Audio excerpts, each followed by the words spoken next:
আসসালামু আলাইকুম সুপ্রিয় দর্শক, আজকে আপনাদেরকে দেখাবো কিভাবে গরুর মাংসের কোরমা রান্না করতে হয়। প্রথমে এখানে পেঁয়াজ, কাঁচামরিচ, আদা, রসুন সবকিছু থেতো করে নিব। এই সবগুলো উপকরণ ব্লেন্ডারে ব্লেন্ড করে নিলেও হয়, কিন্তু পাটাতে এভাবে থেতো করে রান্না করলে রান্নাটা বেশি মজা হয়। এই যে দেখেন, সবগুলো আমার থেতো করা শেষ। এখন সেই মাংসের উপর সবগুলো মশলা দিয়ে দিব। এখন এখানে তেজপাতা, এলাচ, দারুচিনি, জয়ফল, জয়িত্রী দিয়ে দিব জিরা গুঁড়ো, ধনিয়ার গুঁড়ো, গরম মশলার গুঁড়ো সবগুলো একসাথে করে দিয়ে আমি কিন্তু রান্নাটা সরিষা তেল দিয়ে করছি। নুন দিয়ে ভালো করে মেখে নিব, মাখতে হবে অনেকক্ষণ। তারপর দুধ দিয়ে দিব।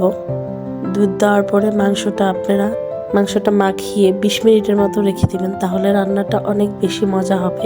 এখন চুলায় বসিয়ে দিব। 1 কেজি মাংসে আমি হাফ লিটারের মতো দুধ দিয়ে দিয়েছিলাম। সুন্দর করে কষিয়ে নিতে হবে, অনেকক্ষণ সময় নিয়ে মাংসটা কষাতে হবে।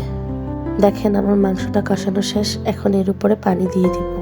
পানি দিয়ে আবার ঢেকে দিব, আবার নেড়ে চেড়ে দিব একটু, দিয়ে আবার ঢাকনা দিয়ে ঢেকে রেখে যখন হাফ হয়ে আসবে কাঁচামরিচ দিয়ে সুন্দর করে নেড়ে চেড়ে রেখে দিব অনেকক্ষণ, মাংসটা যাতে ভালোভাবে সিদ্ধ হয়ে আসে। দেখেন কত সুন্দর কালার এসেছে। আর ঘ্রাণের কথা কি বলবো, বিয়ে বাড়িতে যেমন মাংসের একটা সেন্ট হয়, ঠিক তেমন সেন্ট হয়েছে। মানে সেন্টে আপনার পেট ভরে যাবে। আশা করি রেসিপিটা আপনাদের খুব অল্প কিছু উপকরণ দিয়ে গরুর কোরমা রেডি।